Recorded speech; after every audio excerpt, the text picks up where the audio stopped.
उत्तर प्रदेश में 2027 विधानसभा चुनाव का माहौल अब धीरे धीरे गर्म होता जा रहा है। ऐसे में प्रत्येक पार्टी के कार्यकर्ता चुनाव लड़ने के लिए पार्टियों से टिकट की लाइन में लग चुके हैं। आज हम बात कर रहे हैं बाराबंकी जिले के जैदपुर विधानसभा की, जहां पर परसीमन लागू होने के बाद पहली बार भारतीय जनता पार्टी के प्रत्याशी रहे उपेंद्र सिंह रावत यहां से बीजेपी के विधायक बने। इसके पश्चात पार्टी ने उन्हें लोकसभा का टिकट दे दिया और उन्हें सांसद बना दिया गया। इसके पश्चात यह सीट पुनः रिक्त हो गई और समाजवादी पार्टी ने इस सीट पर कब्जा पा लिया और समाजवादी पार्टी का यहाँ पर मजबूती भी देखी जा रही है। ऐसे में 2027 के चुनाव को लेकर एक बार फिर सभी पार्टियां चुनाव की तैयारी में लग गई हैं और टिकट के दावेदारी को लेकर प्रत्येक कार्यकर्ता उम्मीद के साथ कार्य कर रहे हैं। आज हमारे साथ बातचीत करने के लिए भाजपा के वरिष्ठ कार्यकर्ता और 2027 के चुनाव में दावेदारी कर रहे राजन बगसोर जी हैं। राजन जी, क्या लगता है कि आप कितने वर्षों से पार्टी में जुड़े हुए हैं और आपकी प्रमुख जिम्मेदारियां क्या रही पार्टी को लेकर के? मैं संघ का एक स्वयंसेवक था। 1995 में मैंने पहली बार शाखा ज्वाइन करी और संघ का प्रथम वर्ष किया। उसके बाद में मैं हर खंड का विस्तारक रहा। विस्तारक का काम करते हुए उसके बाद में मैं भारतीय जनता पार्टी में गया। पहली बार मुझे अनुसूचित जात मोर्चे का अध्यक्ष बनाया गया जयपुर का, और उसके काम करने के बाद में मुझे जो है युवा मोर्चा में अध्यक्ष काम करने का अवसर मिला जो है। फिर मैं भारतीय जनता पार्टी का 2 बार मंडल अध्यक्ष रहा और 6 बार जिला कार्य समिति सदस्य रहा।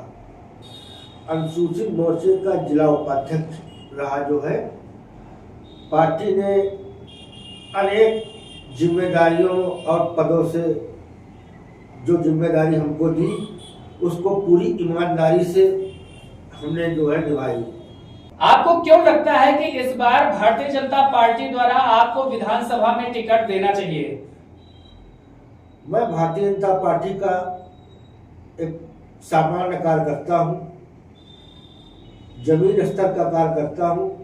पार्टी ने जब कभी मुझे जिस काम पे लगाया पूरी ईमानदारी से पार्टी की सेवा की और पूरी जिंदगी पार्टी की सेवा करता रहूँगा। और भारतीय जनता पार्टी मेरे लिए मां समान है। आपके अब तक के संगठनात्मक कार्यों की सबसे बड़ी उपलब्धि क्या रही? अगर बात की जाए संगठन में आपने किन महत्वपूर्ण कार्यों में योगदान दिया? जब मैं मंडल अध्यक्ष था भारतीय जनता पार्टी का, तो जेल भरो आंदोलन कम से कम मैं 10 बार गया। यही जयपुर थाना है जो सपा के टाइम में भारतीय जनता पार्टी के कार्यकर्ताओं का उत्पीड़न होता था। मैंने 2 बार इस थाने का घेराव किया और 10 बार जेल भरो आंदोलन गया। तमाम ऐसे जो है भारतीय जनता पार्टी के कार्यक्रम रहा है, जो रोड जाम, चक्का जाम, वो मैंने सब भारतीय जनता पार्टी के लिए किया। देखा जा रहा है कि कई लोग दावेदार हैं। यदि पार्टी आपको टिकट नहीं देती है तो इस पर आपकी क्या प्रतिक्रिया होगी? अगर पार्टी मेरे ऊपर विश्वास जताती है और एक कार्यकर्ता को टिकट देती है तो पार्टी राष्ट्रीय नेतृत्व का, प्रदेश नेतृत्व का आभार व्यक्त करूंगा। और अगर मुझे टिकट नहीं मिलता है, अगर दूसरे को मिलेगा तो मैं पूरी ईमानदारी से उसको चुनाव लड़ाऊंगा, जो कमल निशान जो है जिसको चुनाव चिन्ह मिलेगा। क्या आपको लगता है कि आपकी दावेदारी अन्य उम्मीदवारों से अधिक मजबूत है? अगर है तो कैसे है? मैंने आपसे संदीप जी बताया कि मैं 1995 का संघ का स्वयंसेवक था, प्रथम वर्ष किया। उसके बाद में विस्तारक रहा और मेरी एंट्री जो है भारतीय जनता पार्टी में होती है। भारतीय जनता पार्टी का जो प्रदेश नेतृत्व, जिला नेतृत्व, राष्ट्रीय नेतृत्व जो मुझसे कहा वो मैंने काम किया और आज तक मैंने पार्टी की सेवा 1995 से लेकर पार्टी की सेवा हमने की है, बिना जो है कोई भेदभाव करे। जो भी कार्यकर्ता जब कभी रात के 12 बजे जो है मेरे घर आया और मुझसे कहा, मैं उसके साथ चल पड़ा। जो है वो थाना हो, अस्पताल हो, स्कूल हो, कचहरी हो, मैंने हमेशा जो है पार्टी के कार्यकर्ताओं के साथ में जो है संघर्ष किया। आपके क्षेत्र की सबसे बड़ी समस्या की अगर बात की जाए तो क्या समस्या है और उसके समाधान के लिए आपकी क्या योजना रहेगी? हमारे क्षेत्र की समस्या ये है कि यहाँ लड़कियों के लिए जो है कोई डिग्री कॉलेज नहीं है, तो सरकार विचार कर रही है इसके ऊपर। हो सकता है कि आने वाले टाइम में सरकार जो है डिग्री कॉलेज जयपुर में दे दे। अन्यथा अगर पार्टी ने मुझको टिकट दिया और मैं विधायक बना तो मैं जयपुर की जनता से ये वादा करता हूँ कि मैं डिग्री कॉलेज और खेल मैदान युवाओं को मैं दूंगा। इसलिए हमारे आदरणीय प्रधानमंत्री जी खेल के लिए बहुत बढ़ावा दे रहे हैं, तो मैं ये 2 काम करूँगा जो है कि जो हमारी बिटिया है, हमारी बहनें हैं, वो कहीं दूर न जा पाए, जो है पढ़ने के लिए जयपुर में ही रहे। एक इसी से जुड़ा हुआ सवाल है, यदि आप विधायक बनते हैं तो पहले 100 दिनों में आपकी प्राथमिकताएं क्या रहेंगी? 100 दिनों में हमारी प्राथमिकता ये रहेगी कि पहले तो मैं एक टीम बनाऊंगा विधानसभा के अंदर, और उस टीम का काम ये होगा कि सीधे जनता से संवाद।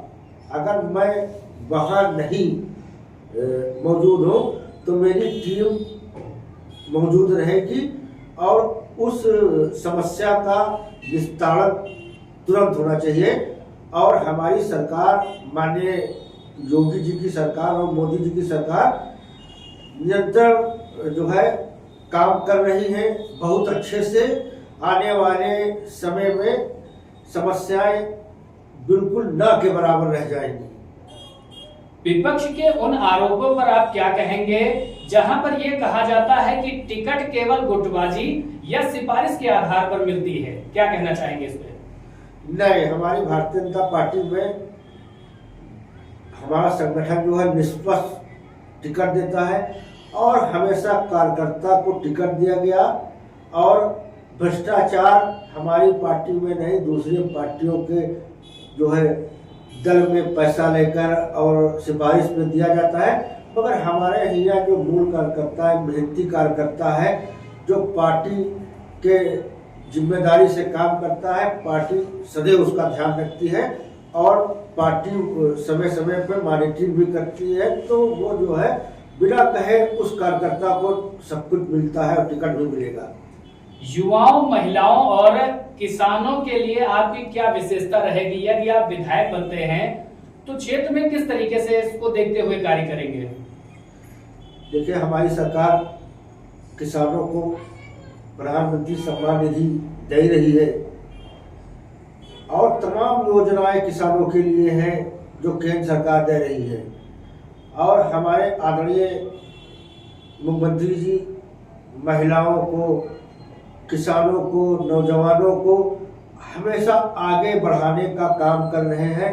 अगर मैं विधायक बनता हूं तो मेरी जो है जिम्मेदारी होगी कि मेरे यहाँ का नौजवान और मेरे यहाँ की महिलाएं जो है काम करें जो है, और कोई जो है बेरोजगार न रहे।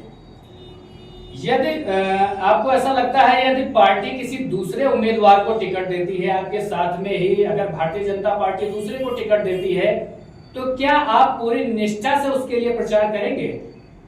जी, मैं अगर भारतीय जनता पार्टी उस पर विश्वास नहीं जताती है जिसको चुनाव चिन्ह कमल का फूल मिलेगा, मैं पूरी ईमानदारी से उसके साथ में रहूंगा, तन मन धन से उसके चुनाव लड़ाऊंगा और सीट जिताने की कोशिश करूंगा कि भारतीय जनता पार्टी की झोली में ये जयपुर विधानसभा जाए अपनी बार।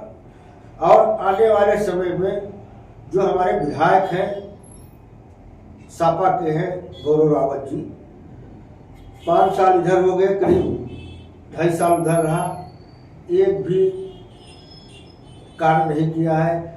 जो उनके पार्टी के लोग हैं पूरे कहते हैं कि हमारा विधायक तो सुनता ही नहीं, ना हमारा कोई काम करता है जो है। मगर मैं लोकल हूँ, इस जयपुर प्रॉपर का लोकल हूँ। जितना मुझ पर जनता विश्वास करेगी उतना जो है दूर के आदमी के ऊपर विश्वास नहीं करेगी। आने वाले विधानसभा चुनाव में आपकी जीत का आधार क्या होगा? आने वाले विधानसभा चुनाव में मोदी जी का काम और योगी जी का काम, कानून व्यवस्था, सबका साथ, सबका विकास और सबका सम्मान। मोदी जी छोटे से छोटे कार्यकर्ता से और छोटे से छोटे, जब वो कभी कोई कार्यक्रम रैली में जाते हैं तो जनता को उन पर इतना विश्वास है, इसलिए प्यार से देखती है कि ये हमारे लिए, ये लीडर, हमारा प्रधानमंत्री कभी गलत नहीं करेगा और जब तक ये रहेगा हम हमेशा सुरक्षित रहेंगे।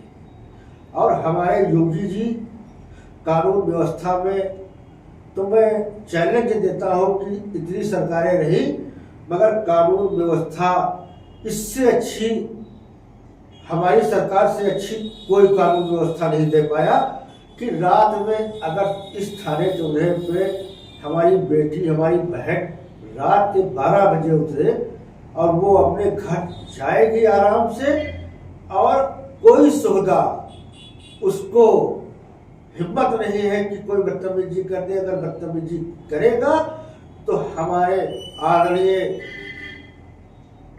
योगी जी का हंटर उनके ऊपर चलेगा। फिलहाल ये हमारे साथ खास बातचीत करने के लिए राजन बक्सोर जी थे, जिन्होंने बताया कि प्रधानमंत्री और मुख्यमंत्री योगी आदित्यनाथ के नेतृत्व में सरकार किस तरीके से कार्य कर रहे हैं। उन्होंने अपने सरकार की उपलब्धियां भी गिनाई, वहीं विपक्ष पर निशाना भी साधा। अब देखने वाली बात यह होगी कि क्या पार्टी इन पर विश्वास जताती है और टिकट किसके खाते में जाता है, ये तो देखने वाली बात होगी। ऐसे ही अन्य तमाम खबरों के लिए देखते रहिए युग निर्माण समाचार। नमस्कार।